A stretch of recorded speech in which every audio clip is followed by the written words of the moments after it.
Matinding bakbakan ang magaganap dito nga sa loob nga ng bar dahil iisa nga dito ang misyon nito nga ni Sam at nito nga ni Gabo na tugisin nga dito ng grupo ni alias Tigre ay dito nga magkakaroon nga ng malaking gulo. Kaya matinding habulan nga dito ang mangyayari at matinding bakbakan nga ang magaganap sa pagitan nga nito nga ni alias Tigre at nito nga si Gabo dahil ito nga si Samantha ay hinabol nga na dito ang mga tauhan nito nga ni alias Tigre at ito naman si Gabo ay nakipagtugisan na nga ito dito nga kay alias Tigre. Kaya magkakaharap nga ito nga si alias Tigre at ito nga si Gabo. So ito naman si alias Tigre ay binabantaan nga dito ito nga si Gabo na hindi nga daw niya dito kakilala kung sino nga daw ang kanyang kinakalaban. Pero ito nga si Gabo ay hindi nga ito mapapasindak dito nga kay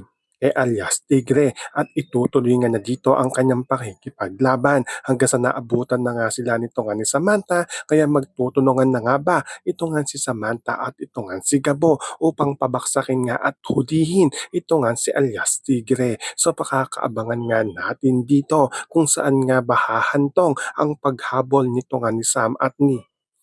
nito nga ni Gabo dito nga kay alias Tigre at kung magtutulungan na nga ba ito nga si Gabo at ito nga si Sam kung mahuli nga nila dito ito nga si alias Tigre. Yan ang ating mga pakakatutukan at pakakaabangan dito nga lang sa Sigabo.